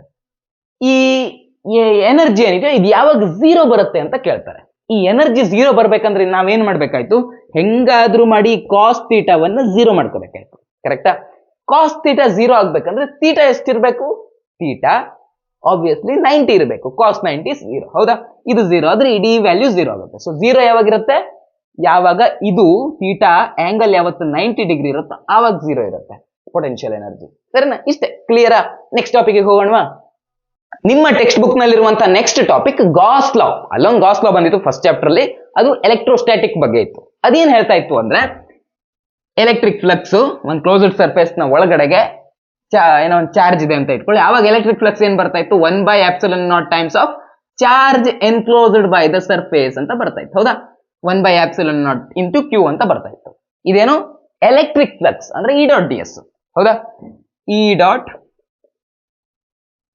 ಡಿ ಎಸ್ ಈ ರೀತಿ ಬರ್ತಾ ಇತ್ತು. ನಾವು ಅದು ಕ್ಲೋಸ್ಡ್ ಸರ್ಫೇಸ್ ತಗೋತೀವಲ್ವಾ, ಈ ಸರ್ಫೇಸ್ ಅನ್ನ ನಾವು ಕ್ಲೋಸ್ಡ್ ತಗೋತೀವಲ್ವಾ, ಹೀಗಾಗಿ ನಾವು ಇಲ್ಲಿ ಕ್ಲೋಸ್ಡ್ ಸರ್ಫೇಸ್ ಅಂತ ತೋರಿಸ್ತಾ ಇದ್ವಿ. ಈ ರೀತಿಯಾಗಿ ಬರ್ತಾ ಇತ್ತು. ಮ್ಯಾಗ್ನೆಟಿಕ್ ಫೀಲ್ಡ್ ಕತೆ ಏನಾಗುತ್ತೆ ಗುರು, ಮ್ಯಾಗ್ನೆಟಿಕ್ ಫೀಲ್ಡ್ ಕತೆ ಏನಾಗುತ್ತೆ, ಒಂದ್ ಸ್ವಲ್ಪ ಥಿಂಕ್ ಮಾಡಿ ನೀವು. ನಾನೊಂದು ಮ್ಯಾಗ್ನೆಟ್ ತಗೊಂಡಿದ್ದೇನೆ ಅಂತ ಇಟ್ಕೊಳ್ಳಿ, ಮ್ಯಾಗ್ನೆಟ್ ತಗೊಂಡಿದ್ದೇನೆ. ಓಕೆನಾ? ಇದು ನಾರ್ತ್ ಪೋಲ್, ಇದು ಸೌತ್ ಪೋಲ್. ಒಳಗಡೆಗೆ ಹೆಂಗಿರುತ್ತೆ ಮ್ಯಾಗ್ನೆಟಿಕ್ ಫೀಲ್ಡ್ ಲೈನ್ಸ್? ಒಳಗಡೆಗೆ ಸೌತ್ ಇಂದ ನಾರ್ತ್ ಕಡೆಗೆ ಇರುತ್ತೆ, ಹೌದಾ? ಹೊರಗಡೆಗೆ ಹೇಗಿರುತ್ತೆ? ನಾರ್ತ್ ಇಂದ ಸೌತಿಗೆ ಇರುತ್ತೆ, ಕರೆಕ್ಟಾ? ಈ ರೀತಿಯಾಗಿ ಡೈರೆಕ್ಷನ್ ಇರುತ್ತೆ. ನಾನೀಗ ಏನ್ ಮಾಡ್ತೀನಿ, ಗಾಸ್ ಲಾ ಬೇಕು ಅಂದ್ರೆ ನಾನು ಒಂದು ಕ್ಲೋಸ್ಡ್ ಸರ್ಫೇಸ್ ನ ಇಮ್ಯಾಜಿನ್ ಮಾಡ್ಕೋಬೇಕು, ಓಕೆನಾ? ನಾನು ಈ ಮ್ಯಾಗ್ನೆಟ್ ಅನ್ನು ಒಳಗಡೆಗೆ ಇಟ್ಟು ಒಂದು ಕ್ಲೋಸ್ಡ್ ಸರ್ಫೇಸ್ ಅನ್ನ ಇಮ್ಯಾಜಿನ್ ಮಾಡ್ಕೋತೀನಿ. ಕರೆಂಟ್ ಹೋಯ್ತಾ?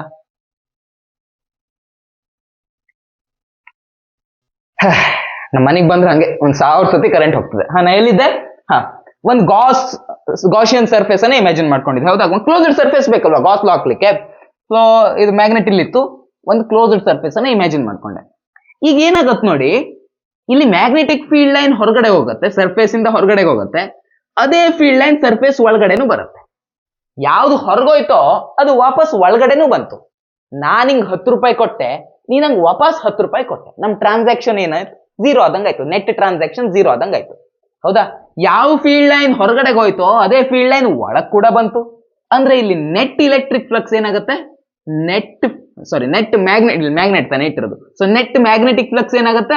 ನೆಟ್ ಮ್ಯಾಗ್ನೆಟಿಕ್ ಫ್ಲಕ್ಸ್ 0 ಆಗುತ್ತೆ, ಹೌದಾ? ಸೊ ನಾವು ಮ್ಯಾಗ್ನೆಟ್ ತಗೊಂಡಾಗ, ನಾವಿವಾಗ ಒಂದು ಮ್ಯಾಗ್ನೆಟ್ ತಗೊಂಡಾಗ ಅಲ್ಲಿ ನಾವು ಇಲ್ಲಿ E.ds ಮಾಡ್ತಾ ಇದ್ವಿ, ಹೌದಾ? ಯಾಕಂದ್ರೆ ಎಲೆಕ್ಟ್ರಿಕ್ ಫೀಲ್ಡ್ ಇತ್ತು. ಇಲ್ಲಿ ಏನ್ ಮಾಡ್ಬೇಕು ನಾವು? ಮ್ಯಾಗ್ನೆಟಿಕ್ ಫೀಲ್ಡ್ ಜೊತೆಗೆ ಮಾಡ್ಬೇಕಲ್ವಾ? ಹೀಗಾಗಿ B.ds, ಬಿ ಅಂದ್ರೆ magnetic field. So magnetic field ಜೊತೆಗೆ ಮಾಡ್ಬೇಕು. ಮಾಡಿದಾಗ ಫ್ಲಕ್ಸ್ ಏನ್ ಬರುತ್ತೆ? ಯಾವ್ದು ಹೊರಗೋಗಿತ್ತು ಅದು ಒಳಗೆ ಬರುತ್ತೆ ವಾಪಸ್ಸು, ಹೌದಾ? ಸೊ ಫ್ಲಕ್ಸ್ ಏನ್ ಬರುತ್ತೆ? ಫ್ಲಕ್ಸ್ 0 ಬರುತ್ತೆ. ಇದೇ ನಿಮ್ಮ ಗಾಸ್ ಲಾ ಇನ್ ಮ್ಯಾಗ್ನೆಟಿಸಮ್. ಇದಕ್ಕಿಂತ ಇದು ಈಸಿ, ಹೌದಾ? ಇಲ್ಲಿ at least charge by epsilon naught ಅನ್ನೋದನ್ನಾದ್ರೂ ನೆನ್ಪಿಟ್ಕೋಬೇಕಾಗಿತ್ತು. ಇಲ್ಲ, ಅದು ಇಲ್ಲ. ಇಲ್ಲಿ ಸ್ವಲ್ಪ ತಲೆ ಖರ್ಚು ಮಾಡಿದ್ರೆ ಆಯ್ತು. ಫೀಲ್ಡ್ ಲೈನ್ ಹೊರಗಡೆ ಹೋಗ್ತದೆ, ಹೊರಗಡೆ ಫೀಲ್ಡ್ ಲೈನ್ ಒಳಗಡೆ ಬರುತ್ತೆ, ನೆಟ್ ಫ್ಲಕ್ಸ್ 0. ಹೀಗಾಗಿ ಗಾಸ್ ಲಾ ಇಲ್ಲಿ ಏನ್ ಬರಬೇಕು? 0 ಬರ್ಬೇಕು. ಇಷ್ಟೇ ನೆನ್ಪಿಟ್ಕೊಂಡ್ರೆ ಆಯ್ತಲ್ಲ, ಈಸಿ ಇತ್ತಲ್ಲ. ನಿಮ್ಮ ಬುಕ್ ನಲ್ಲಿರುವಂತ next topic magnetization and magnetic intensity ಅಂತ, ಓಕೆನಾ? ಸೊ ಮೊದಲು ಮ್ಯಾಗ್ನೆಟೈಸೇಷನ್ ಅಂದ್ರೆ ಏನು ಅಂತ ನೋಡುವ. ಮ್ಯಾಗ್ನೆಟೈಸೇಷನ್ ಅಂದ್ರೆ ವಸ್ತು, ಈಗ ನಾನು ಆಲ್ರೆಡಿ ಆ ಬ್ಲೇಡಿನ ಎಕ್ಸಾಂಪಲ್ ಕೊಟ್ನಲ್ವಾ, ಆ ಬ್ಲೇಡ್ ಅನ್ನ ತಗೊಂಡೋಗಿ ನೀವು ಇದ್ರ ಮೇಲೆ ಇಡ್ತೀರಾ, ಏನು ಚುಂಬಕದ ಮೇಲೆ ಇಡ್ತೀರಾ, ಮ್ಯಾಗ್ನೆಟ್ ಮೇಲೆ ಇಟ್ಬಿಡ್ತೀರಾ, ಮ್ಯಾಗ್ನೆಟ್ ಅಂಟಿಸಿ ಒಂದ್ ಸ್ವಲ್ಪ ಇಡ್ತೀರಾ. ಆಮೇಲೆ ಅದನ್ನ ತೆಗೆದ್ರೆ ಆ ಬ್ಲೇಡೇ ಮ್ಯಾಗ್ನೆಟ್ ಆಗಿರುತ್ತೆ. ಅಂದ್ರೆ ಆ ಬ್ಲೇಡ್ ಮ್ಯಾಗ್ನೆಟೈಸ್ ಆಗಿರುತ್ತೆ, ಓಕೆನಾ? ಈಗ ಈ ಮ್ಯಾಗ್ನೆಟೈಸೇಷನ್ ಅಂದ್ರೆ ಏನು ಅಂದ್ರೆ ಒಂದು ಡಿಫೈನ್ ಮಾಡಿದ್ದಾರೆ. ಇದೇ ಮ್ಯಾಗ್ನೆಟೈಸೇಷನ್, ಬಟ್ ಒಂದ್ ಸ್ವಲ್ಪ ಮ್ಯಾಥಮೆಟಿಕ್ಸ್ ಅದು ಇದೆಲ್ಲ ಬೇಕಲ್ಲ, ಇವ್ರು ಹೇಳಲಿಕ್ಕೆ ಒಂದು ಬೇಕಲ್ಲ. ಸೊ ಅದನ್ನ ಹೇಳೋದಾದ್ರೆ ಮ್ಯಾಗ್ನೆಟೈಸೇಷನ್ ಕ್ಯಾಪಿಟಲ್ ಎಂ ನಿಂದ ಸೂಚಿಸ್ತಾರೆ, ಓಕೆನಾ? ಕ್ಯಾಪಿಟಲ್ ಎಂ ನಿಂದ ಸೂಚಿಸ್ತಾರೆ. Is equal to magnetic dipole moment. Magnetic dipole moment ಅನ್ನು ಹೇಗೆ ಸೂಚಿಸ್ತಿದ್ರಿ? ಇದರಿಂದ ಸೂಚಿಸ್ತಾ ಇದ್ರಿ. ಪರ್ ಯೂನಿಟ್ ವಾಲ್ಯೂಮ್, ಓಕೆನಾ? ಒಂದು ಇದು ತಗೊಂಡಿರ್ತಿರೋದು ಆ ಬ್ಲೇಡ್ ಏನೋ ಒಂದು, ಅದನ್ನು ಕರೆಕ್ಟ್ ಝೂಮ್ ಮಾಡಿ ನೋಡಿದ್ರೆ ಅಲ್ಲಿ ನಿಮ್ಗೆ ಚಿಕ್ಕ ಯೂನಿಟ್ ವಾಲ್ಯೂಮ್ ಕಾಣ್ತು ಅಂತ ಇಟ್ಕೊಳ್ಳಿ. ಆ ಯೂನಿಟ್ ವಾಲ್ಯೂಮ್ ನ ಒಳಗಡೆಗೆ ಏನು ಮ್ಯಾಗ್ನೆಟೈಸೇಷನ್ ಆಗಿದೆ, ಅಲ್ಲಿ ಏನು ಮ್ಯಾಗ್ನೆಟಿಕ್ ಡೈಪೋಲ್ ಮೊಮೆಂಟ್ ಬಂದಿದ್ಯೋ ಅದನ್ನ ನಾವು ಮ್ಯಾಗ್ನೆಟೈಸೇಷನ್ ಅಂತ ಕರಿತೀವಿ. ಅವು ಬೇಡ, ಇದನ್ನ ನೋಡಿ. ಏನು? Magnetization is equal to magnetic dipole moment per unit volume, ಓಕೆನಾ? ಈಗ ಕೆಲವ್ರು ಕೇಳ್ಬೋದು ನಿಮ್ಗೆ MCQ ಅಲ್ವಾ, ಏನ್ ಬೇಕಾದ್ರೂ ಕೇಳ್ಬೋದು. MCQ ನಲ್ಲಿ ಅವ್ರು ಕೇಳಿದ್ರಪ್ಪ, ಇದು ನಿಮ್ಗೆ ತಲೆಯಲ್ಲಿ ಇರ್ತದಲ್ಲ, magnetic dipole moment per unit volume ಅನ್ನೋ ನಿಮ್ ತಲೆಯಲ್ಲಿ ಇರುತ್ತಲ್ವಾ. ಇಷ್ಟಿದ್ರೆ ಈ ಮ್ಯಾಗ್ನೆಟೈಸೇಷನ್ ಅನ್ನೋದೇನಿದೆಯೋ ಇದು ಸ್ಕೇಲರ್ ಕ್ವಾಂಟಿಟಿನೋ ವೆಕ್ಟರ್ ಕ್ವಾಂಟಿಟಿನೋ ಅಂತ ಕೇಳ್ತಾರೆ. ಅವಾಗ ನೀವೇನ್ ಹೇಳ್ತೀರಾ? ನೋಡಿ, magnetic dipole moment per unit volume ಇದೆ. ಈ magnetic dipole moment, electric dipole moment is a vector, already ನೋಡಿದೀರಾ, ಹೌದಾ? ಡೈರೆಕ್ಷನ್ ಹೆಂಗಿರುತ್ತೆ ಎಲ್ಲಾನು ಗೊತ್ತು. ಅದೇ ರೀತಿ ಮ್ಯಾಗ್ನೆಟಿಕ್ ಡೈಪೋಲ್ ಮೊಮೆಂಟ್ ಅನ್ನುವಂತ ಒಂದು ಕ್ವಾಂಟಿಟಿನೂ ಇದೆ. This is also vector. ಇದು ವೆಕ್ಟರ್ ಡಿವೈಡೆಡ್ ಬೈ ಸ್ಕೇಲರ್. ಒಟ್ಟಲ್ಲಿ ನಮ್ಮ ರಿಸಲ್ಟ್ ಏನ್ ಸಿಗ್ಬೇಕಾಯ್ತು? ರಿಸಲ್ಟ್ ಕೂಡ ವೆಕ್ಟರೇ ಸಿಗಬೇಕಾಯ್ತು, ಹೌದಾ? ಹೀಗಾಗಿ ಮ್ಯಾಗ್ನೆಟೈಸೇಷನ್ ಕೂಡ ಒಂದು ವೆಕ್ಟರ್ ಕ್ವಾಂಟಿಟಿ. ಇವಾಗ ಮ್ಯಾಗ್ನೆಟಿಕ್ ಇಂಟೆನ್ಸಿಟಿ ಅಂದ್ರೆ ಏನು ನೋಡುವ. ಮ್ಯಾಗ್ನೆಟಿಕ್ ಇಂಟೆನ್ಸಿಟಿ ಅಂದ್ರೆ ಮ್ಯಾಗ್ನೆಟೈಸೇಷನ್ ಫೀಲ್ಡ್ ಅಪ್ಲೈಡ್ ಟು ಇಲ್ಲೊಂದು ಮಟೀರಿಯಲ್ ಇದೆ, ಮ್ಯಾಗ್ನೆಟಿಕ್ ಮಟೀರಿಯಲ್ ಅಂತ ಇಟ್ಕೊಳ್ಳಿ. ಇದೊಂದು ಮ್ಯಾಗ್ನೆಟಿಕ್ ಮಟೀರಿಯಲ್. ಇದಕ್ಕೆ ನಾನು ಏನು ಮ್ಯಾಗ್ನೆಟೈಸೇಷನ್ ಫೀಲ್ಡ್ ಅನ್ನ ಅಪ್ಲೈ ಮಾಡ್ತೇನೋ ಅದಕ್ಕೆ ನಾವು ಕರೆಯೋದು. ನಿಮ್ಮ ಬುಕ್ ಅಲ್ಲಿ ಇದೇ ಟಾಪಿಕ್ ನ ಅಂಡರ್ ಮ್ಯಾಗ್ನೆಟಿಕ್ ಸಸೆಪ್ಟಿಬಿಲಿಟಿ ಬಗ್ಗೆನೂ ಕೊಟ್ಟಿದ್ದಾರೆ. ಅದನ್ನ ಈ ರೀತಿಯಲ್ಲಿ ಸೂಚಿಸ್ತಾರೆ. ಎಲೆಕ್ಟ್ರಿಕ್ ಸಸೆಪ್ಟಿಬಿಲಿಟಿನೂ ಈ ರೀತಿಯಲ್ಲಿ ಬರೀತಿದ್ರಲ್ವಾ, ಈ ರೀತಿಯಾಗಿ ಬರ್ತಿದ್ರಲ್ಲ, ಕೆಪಾಸಿಟನ್ಸ್ ಪಾಠದಲ್ಲೆಲ್ಲ ಇತ್ತಲ್ವಾ. ಅದೇ ರೀತಿ ಮ್ಯಾಗ್ನೆಟಿಕ್ ಸಸೆಪ್ಟಿಬಿಲಿಟಿ ಅನ್ನೋ ಕೂಡ ಕ್ವಾಂಟಿಟಿ ಇದೆ. ಅದೇನು ಅಂದ್ರೆ ಈಗ ನಾನು ಜಸ್ಟ್ ಯಾವ್ದೆರಡು ಕ್ವಾಂಟಿಟಿ ಹೇಳಿದ್ನಲ್ವಾ, ಮ್ಯಾಗ್ನೆಟೈಸೇಷನ್ ಮತ್ತೆ ಮ್ಯಾಗ್ನೆಟಿಕ್ ಇಂಟೆನ್ಸಿಟಿ, ಇವೆರಡರದ್ದು ರೇಷಿಯೋ. ಸಸೆಪ್ಟಿಬಿಲಿಟಿ, ಮ್ಯಾಗ್ನೆಟಿಕ್ ಸಸೆಪ್ಟಿಬಿಲಿಟಿ ಅಂದ್ರೇನು? ಮ್ಯಾಗ್ನೆಟೈಸೇಷನ್ ಮತ್ತೆ ಮ್ಯಾಗ್ನೆಟಿಕ್ ಇಂಟೆನ್ಸಿಟಿ ಇವೆರಡರ ರೇಷಿಯೋ. ಮ್ಯಾಗ್ನೆಟಿಕ್ ಸಸೆಪ್ಟಿಬಿಲಿಟಿ ಅಂದ್ರೆ ಏನಿಲ್ಲ, ಸಿಂಪಲ್ ವರ್ಡ್ಸ್ ಅಂತ ಹೇಳ್ತೇನೆ ಕೇಳಿ. ಯಾವ್ದಾದ್ರು ಒಂದು ವಸ್ತು ಎಷ್ಟು ಈಸಿಯಾಗಿ ಮ್ಯಾಗ್ನೆಟೈಸ್ ಆಗುತ್ತೋ ಅದನ್ನ ಮ್ಯಾಗ್ನೆಟಿಕ್ ಸಸೆಪ್ಟಿಬಿಲಿಟಿ ಅಂತ ಕರೀತಾರೆ. ಈಗ ಬ್ಲೇಡ್ ತುಂಬಾ ಈಸಿಯಾಗಿ ಮ್ಯಾಗ್ನೆಟೈಸ್ ಆಗೋಯ್ತು, ಹೌದಾ? ಸೊ ಅದನ್ನ ಮ್ಯಾಗ್ನೆಟಿಕ್ ಸಸೆಪ್ಟಿಬಿಲಿಟಿ ಅಂತ ಕರೀತಾರೆ. ನಿಮ್ಮ ಬುಕ್ ನಲ್ಲಿರುವಂತಹ last topic magnetic properties of material. 3 ರೀತಿ ಮ್ಯಾಗ್ನೆಟಿಕ್ ಪ್ರಾಪರ್ಟಿಯನ್ನ ಅವ್ರು ಕೊಟ್ಟಿದ್ದಾರೆ ಬುಕ್ ಅಲ್ಲಿ. ಯಾವ್ದಪ್ಪ ಅಂತಂದ್ರೆ ಡಯಾಮ್ಯಾಗ್ನೆಟಿಕ್ ಮಟೀರಿಯಲ್ಸ್, ಪ್ಯಾರಾಮ್ಯಾಗ್ನೆಟಿಕ್ ಮಟೀರಿಯಲ್ಸ್ ಮತ್ತೆ ಫೆರೋಮ್ಯಾಗ್ನೆಟಿಕ್ ಮಟೀರಿಯಲ್ಸ್ ಅಂತ 3 ಕೊಟ್ಟಿದ್ದಾರೆ. ಈ 3 ಒಂದ್ ಸ್ವಲ್ಪ ತಿಳ್ಕೊಳ್ತಾ ಹೋಗೋಣ, MCQಗೆಲ್ಲ ಹೆಲ್ಪ್ ಆಗುತ್ತೆ. ಅದ್ರ ಜೊತೆಗೆ ಕೆಲವೊಮ್ಮೆ ಏನೇನ್ ಕೇಳ್ತಾರೆ 3 ಮಾರ್ಕಿಗೆ, ಇದ್ರ ಬಗ್ಗೆ ಸೀರಿಯಸ್ ತಗೊಳ್ಳೋದು ಬೇಡ ಅಂತಾನೆ ಹೇಳಿದ್ದೆ ನಾನು. ಬಟ್ MCQಗೋಸ್ಕರ ಸ್ಟಡಿ ಮಾಡ್ಬೇಕಾದ್ರೆ ನಮ್ಗೆ ಇದು ಆಲ್ರೆಡಿ ಸ್ಟಡಿ ಆಗೋಗ್ಬಿಡತ್ತೆ, ಹೌದಾ? ಬೋನಸ್ ಸಿಕ್ಕೋಗ್ಬಿಡತ್ತೆ. ಹೀಗಾಗಿ ಯಾಕೆ ಬಿಡೋದು, ಅದನ್ನು ಲೂಟ್ ಮಾಡ್ಬಿಡೋಣ, ಸರಿನಾ? ಇವಾಗ ನೋಡಿ 3 ಇರುತ್ತೆ. ಇದು ಮತ್ತೆ ಇದಿದೆಯಲ್ವಾ, ಇವೆರಡು ಅಪೋಸಿಟ್. ಇದಿದೆಯಲ್ವಾ, ಇದು ಇವನ ಅಪ್ಪ, ಇವನು, ಓಕೆನಾ? ಇದನ್ನ ಫಸ್ಟ್ ತಲೆಯಲ್ಲಿ ಇಟ್ಕೊಳ್ಳಿ. ಇವಾಗ ಈ ಡಿಫ್ರೆನ್ಸ್ ಬರಿತಾ ಹೋಗೋಣ, ಅದ್ರ ಜೊತೆಗೆ ಕಲಿತಾ ಹೋಗೋಣ. ಇವಾಗ ಈ 3 ಟೈಪಿನ ಮಟೀರಿಯಲ್ಸ್ ಯಾವ ರೀತಿ ಬಿಹೇವ್ ಮಾಡುತ್ತೆ ಅಂತ ನೋಡೋಣ. ಈ ಡಯಾಮ್ಯಾಗ್ನೆಟಿಕ್ ಮಟೀರಿಯಲ್ಸ್ ಏನಿದಾವೋ ಇದು ಮ್ಯಾಗ್ನೆಟಿಕ್ ಫೀಲ್ಡ್ ಇಂದ ವೀಕ್ಲಿ ರಿಪೆಲ್ ಆಗತ್ತೆ, ಬಟ್ ವೀಕ್ ಆಗಿ ರಿಪೆಲ್ ಆಗತ್ತೆ, ಓಕೆನಾ? It is repelled weekly repelled, ಓಕೆನಾ? ವೀಕ್ಲಿ ಸ್ಪೆಲ್ಲಿಂಗ್ ರಾಂಗ್ ಆಯ್ತಾ? Repelled, okay. ಇದು ವೀಕ್ಲಿ ಆಗಿ ರಿಪೆಲ್, ಒಂದ್ ಸ್ವಲ್ಪ ರಿಪೆಲ್ ಆಗುತ್ತೆ. ಪ್ಯಾರಾಮ್ಯಾಗ್ನೆಟಿಕ್ ಯಾರು, ಇವನ ಅಪೋಸಿಟ್. ಇವನೇನಾಗ್ತಾನೆ, ವೀಕ್ಲಿ ಅಟ್ರಾಕ್ಟೆಡ್ ಆಗ್ತಾನೆ, ಓಕೆನಾ? ಸಾರಿ ರಾಂಗ್ ಆಯ್ತಾ ಸ್ಪೆಲ್ಲಿಂಗು? ಇದು correct. Weekly attracted by the magnetic field, attracted, ಓಕೆನಾ? ಇವನ ಅಪ್ಪ, ಇವನು. ಸೊ ಇವನೇನು ಸ್ಟ್ರಾಂಗ್ಲಿ ಅಟ್ರಾಕ್ಟೆಡ್ ಆಗ್ತಾನೆ, strongly attracted.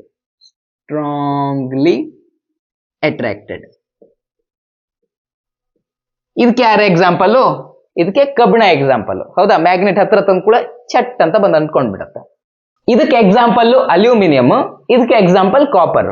But even observe ಮಾಡ್ಬೇಕಂದ್ರೆ ನಾವು ಸೂಕ್ಷ್ಮವಾಗಿ ಅಬ್ಸರ್ವ್ ಮಾಡ್ಬೇಕು, ಅದೆಲ್ಲ ಬಾರಿ ಕಷ್ಟ. ಬಟ್ ಕಬ್ಬಿಣದ್ದು ನಮ್ಗೆ ಈಸಿಯಾಗಿ ಕಂಡುಬಿಡುತ್ತೆ, ಮ್ಯಾಗ್ನೆಟ್ ಹತ್ರ ತಂದು ಕೂಡ ಚಣ್ ಅಂತ ಬಂದು ಅಂಟ್ಕೊಂಡ್ಬಿಡುತ್ತೆ, ಹೌದಾ?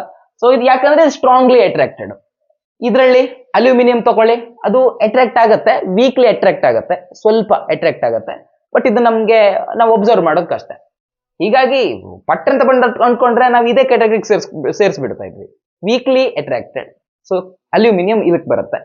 ಕಾಪರ್ ವೀಕ್ಲಿ ರಿಪೆಲ್ ಆಗುತ್ತೆ, ಒಂದು ಸ್ವಲ್ಪ ರಿಪೆಲ್ ಆಗುತ್ತೆ, ಹೀಗಾಗೋದು ಈ ಕ್ಯಾಟಗರಿಗೆ ಬರುತ್ತೆ, ಸರಿನಾ? ನೆಕ್ಸ್ಟ್ ಹೋಗೋಣ. ಮ್ಯಾಗ್ನೆಟಿಕ್ ಫೀಲ್ಡ್ ಜೊತೆ ಯಾವ ರೀತಿ ಬಿಹೇವಿಯರ್ ಇರುತ್ತೆ ಅಂತ ನೋಡಾಯ್ತು ಅಲ್ವಾ? ಇದು ವೀಕ್ಲಿ ರಿಪೆಲ್ ಆಗುತ್ತೆ, ಇದು ವೀಕ್ಲಿ ಅಟ್ರಾಕ್ಟ್ ಆಗುತ್ತೆ, ಅದು ಸ್ಟ್ರಾಂಗ್ಲಿ ಅಟ್ರಾಕ್ಟ್ ಆಗುತ್ತೆ, ಹೌದಾ? ಈಗೇನ್ ನೋಡೋಣ, ಸಸೆಪ್ಟಿಬಿಲಿಟಿ, ಮ್ಯಾಗ್ನೆಟಿಕ್ ಸಸೆಪ್ಟಿಬಿಲಿಟಿ ಯಾವ ರೀತಿ ಇರುತ್ತೆ ಅಂತ ನೋಡೋಣ. ಇದು ವೀಕ್ಲಿ ರಿಪೆಲ್ಡ್, ಹೌದಾ? ಸೊ ಇದೇನಾಗತ್ತೆ, ಇದು ರಿಪೆಲ್ ಆಗುತ್ತೆ ಅಲ್ವಾ ಮ್ಯಾಗ್ನೆಟಿಕ್ ಇದರಿಂದ, ಏನು ಮ್ಯಾಗ್ನೆಟಿಕ್ ಫೀಲ್ಡ್ಗೆ ಇದು ರಿಪೆಲ್ ಆಗುತ್ತೆ, ಸ್ವಲ್ಪ ರಿಪೆಲ್ ಆಗುತ್ತೆ. ಸೊ ಇದು ರಿಪೆಲ್ ಆಗೋದ್ರಿಂದ ಇದ್ರದ್ದು weekly repelled, so small negative ಇರುತ್ತೆ, ಸ್ಮಾಲ್ ನೆಗೆಟಿವ್ ಸಸೆಪ್ಟಿಬಿಲಿಟಿ ಇರುತ್ತೆ. ಸಸೆಪ್ಟಿಬಿಲಿಟಿ ಸ್ಮಾಲ್ ನೆಗೆಟಿವ್ ಆಗಿರುತ್ತೆ, ಸ್ಮಾಲ್ ನೆಗೆಟಿವ್. ಇದು ಒಂದ್ ನೆನ್ಪಿಟ್ಕೊಂಡ್ರೆ ಆಯ್ತು, ಇದು ಒಂದು ಕಾಲಮ್ ನೆನ್ಪಿಟ್ಕೊಂಡ್ರೆ ಆಯ್ತು, ಬಾಕಿ ಇದು ಆರಾಮ್ ಇದ್ಬಿಡುತ್ತೆ. ಯಾಕೆ, ಇವನ ಅಪೋಸಿಟ್. ಸ್ಮಾಲ್ ನೆಗೆಟಿವ್ ಆಗಿರೋದ್ರಿಂದ ಇವನೇನಾಗ್ಬೇಕಾಯ್ತು, ಸ್ಮಾಲ್ ಪಾಸಿಟಿವ್ ಆಗ್ಬೇಕಾಯ್ತು, ಸ್ಮಾಲ್ ಪಾಸಿಟಿವ್. ಇವನೇನಾಗ್ತಾನೆ, ಸ್ಮಾಲ್ ಪಾಸಿಟಿವ್ ನ ಅಪ್ಪ, ಲಾರ್ಜರ್ ಪಾಸಿಟಿವ್ ನಂಬರ್, ಹೌದಾ? ಇಲ್ಲಿ ಮ್ಯಾಗ್ನೆಟಿಕ್ ಸಸೆಪ್ಟಿಬಿಲಿಟಿ ಲಾರ್ಜರ್ ಆಗಿರುತ್ತೆ, ಕರೆಕ್ಟಾ? ಸೊ ಲಾರ್ಜರ್ ಸ್ಪೆಲ್ಲಿಂಗ್ ಯಾಕೆ ರಾಂಗ್ ಆಗ್ತಾ ಉಂಟು? Larger and positive. Magnetic field ಜೊತೆ ಯಾವ ರೀತಿ ಬಿಹೇವ್ ಆಗುತ್ತೆ ಬರ್ಕೊಂಡ್ರಿ. ಈಗ ಸಸೆಪ್ಟಿಬಿಲಿಟಿ ಒಂದು ಕಾನ್ಸೆಪ್ಟ್ ಇಟ್ಕೊಂಡ್ರಿ, ಇಲ್ಲಂಗಿರುತ್ತೆ ಬರ್ಕೊಳ್ಳಿ. ಈಗ ಇನ್ನೊಂದು ಯಾವ್ದಾದ್ರು ಕಾನ್ಸೆಪ್ಟ್ ತಗೊಂಡು ಒಂದ್ ಸ್ವಲ್ಪ ತಲೆ ಖರ್ಚು ಮಾಡಿ ಬರ್ಕೊಂತ ಹೋಗುವ. ಈಗೇನ್ ತಗೊಳ್ವಾ, ಈಗ ಮ್ಯಾಗ್ನೆಟೈಸೇಷನ್ ತಗೊಂಡು ನೋಡುವ, ಓಕೆನಾ? ಮ್ಯಾಗ್ನೆಟೈಸೇಷನ್ ಇದೇನಾಗತ್ತೆ, ವೀಕ್ಲಿ ರಿಪೆಲ್ ಆಗುತ್ತೆ. ಹೀಗಾದ್ರೆ ಸಸೆಪ್ಟಿಬಿಲಿಟಿ ಸ್ಮಾಲ್ ನೆಗೆಟಿವ್ ಬಂತು, ಹೌದಾ? ವೀಕ್ಲಿ ರಿಪೆಲ್ ಆಗುತ್ತೆ, ಸ್ಮಾಲ್ ನೆಗೆಟಿವ್ ಬಂತು. ಸೊ ನೆಗೆಟಿವ್ ಬಂದಿದೆ ಅಂತಂದ್ರೆ ಇದೇನಾಗತ್ತೆ, ಫೀಲ್ಡ್ ಈ ಡೈರೆಕ್ಷನ್ ನಾವು ಫೀಲ್ಡ್ ಅಪ್ಲೈ ಮಾಡಿದೀವಿ ಅಂತಂದ್ರೆ ಅದ್ರ ಅಪೋಸಿಟ್ ಡೈರೆಕ್ಷನ್ ಇರುತ್ತೆ, ಹೌದಾ? ಯಾಕಂದ್ರೆ ನೆಗೆಟಿವ್ ಬಂದಿದೆ ಅಲ್ವಾ? ಹೀಗಾಗಿ it is opposite to applied magnetic field. Opposite spelling ಬರಿಬೇಕಾದ್ರೆ ಒಂಥರ ತಲೆ ಬಂದಾಗ್ಬಿಡ್ತದೆ. Opposite to applied magnetic field, opposite to applied field ಅಂತ ಬರೀತಾನೆ, ಅದು ಮ್ಯಾಗ್ನೆಟಿಕ್ ಫೀಲ್ಡ್ ಅನ್ನೋದು ಗೊತ್ತಾಗತ್ತಲ್ಲ, FIELD. ಕಡೆಗೆ ಪ್ಯಾರಾಮ್ಯಾಗ್ನೆಟಿಕ್ ಇವನ ಅಪೋಸಿಟ್. ಸೊ ಇವನು ಅಪೋಸಿಟ್ ಡೈರೆಕ್ಷನ್ ಅಲ್ಲಿ ಇದ್ದಾನೆ ಅಂತಂದ್ರೆ ಇವನ್ ಹೆಂಗಿರ್ತಾನೆ, ಅಲಾಂಗ್ ದಟ್ ಡೈರೆಕ್ಷನ್ ಇರ್ತಾನೆ. ಹೌದಾ, along along along the direction of applied magnetic field. Applied FIELD ಬರೆಯೋದು ಬೇಜಾರು ನಂಗೆ, ಮನ್ಸೇ ಇಲ್ಲ. ನಾನು ಬರೀ ಬಾಯಲ್ಲಿ ಹೇಳ್ಕೊಂಡು ಹೋದ್ರೆ ಚೆನ್ನಾಗಿರ್ತಿತ್ತಲ್ವಾ. ಇವನು along the direction of magnetic field ಇರ್ತಾನೆ. ಇವನು ಅಪ್ಪ. ಸೊ ಹೆಂಗ್ ಬರೀವಾ, ಸ್ಟ್ರಾಂಗ್ಲಿ ಅಲಾಂಗ್ ದ ಹಂಗ್ ಬರೀವನ. ಓಕೆ, ಸ್ಟ್ರಾಂಗ್ಲಿ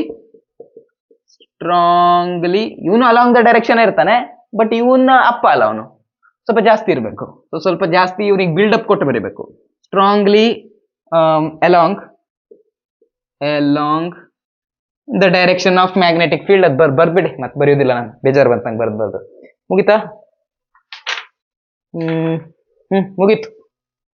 ಇದಾಗಿತ್ತು ಇವತ್ತಿನ ಕ್ಲಾಸ್. MCQ ಸಾಲ್ವ್ ಮಾಡೋಣ. MCQ ಏನ್ ನಾನು ಆಲ್ರೆಡಿ ಅನೌನ್ಸ್ ಮಾಡ್ಬಿಟ್ನಲ್ವಾ, 3 ಚಾಪ್ಟರ್ ಆದ್ಮೇಲೆ 3 ಚಾಪ್ಟರ್ದು MCQ ಸೇರ್ಸ್ ಒಂದೇ ಸಲ ತಗತ್ತೀನಂತ. ಆಕ್ಚುಲಿ ಚಾಪ್ಟರ್ ಅಲ್ಲಿ ಹೇಳಿರೋದು ಏನೂ ಇಲ್ಲ, ನಾನು ಏನು ಹೇಳ್ದಂಗಾಗ್ಲಿಲ್ಲ, ಕರೆಕ್ಟಾ? ಬಟ್ ನಿಮ್ದೊಂದು ಸ್ವಲ್ಪ 3 ಮಾರ್ಕಿಗೆ ಕ್ವಶನ್ ಈಗ ಒಂದು ಲೆಕ್ಕದಲ್ಲಿ ಪ್ರಿಪೇರ್ ಆದಂಗಾದ್ರಿ. MCQ ಮಾಡ್ಲಿಕ್ಕೆ ಏನು ನಾಲೆಜ್ ಬೇಕೋ ಆ ನಾಲೆಜ್ ಪಡ್ಕೊಂಡಿದ್ದೀರಾ. ಈಗ ಈ ನಾಲೆಜ್ ಅನ್ನ ಯೂಸ್ ಮಾಡ್ಕೊಂಡು ನಾಡಿದ್ದು ಬೆಳಿಗ್ಗೆ ಲೈವ್ ಬರ್ತೀನಿ ನಾನು. ನಾಡಿದ್ದು ಲೈವ್ ಬಂದಾಗ ಬೆಳಿಗ್ಗೆ 6 ಗಂಟೆಗೆ ಲೈವ್ ಬರ್ತೀನಿ. ಲೈವ್ ಬಂದಾಗ ಇದ್ರದ್ದು ಮತ್ತೆ 4ನೇ ಚಾಪ್ಟರ್, ಇದು 5ನೇ ಚಾಪ್ಟರ್, ಹಾಗೆ 6ನೇ ಚಾಪ್ಟರ್ದು 3 ಚಾಪ್ಟರ್ ಸೇರಿಸ್ಕೊಂಡು ಎಲ್ಲ ಟಾಪ್ 100 MCQs ನ ಸಾಲ್ವ್ ಮಾಡೋಣ. ಓಕೆನಾ? ಇದಾಗಿತ್ತು ಇವತ್ತಿನ ಕ್ಲಾಸ್. ಮುಂದಿನ ವಿಡಿಯೋದಲ್ಲಿ ಮತ್ತೆ ಭೇಟಿಯಾಗೋಣ. ಅಲ್ಲಿವರೆಗೂ ನಮಸ್ಕಾರ.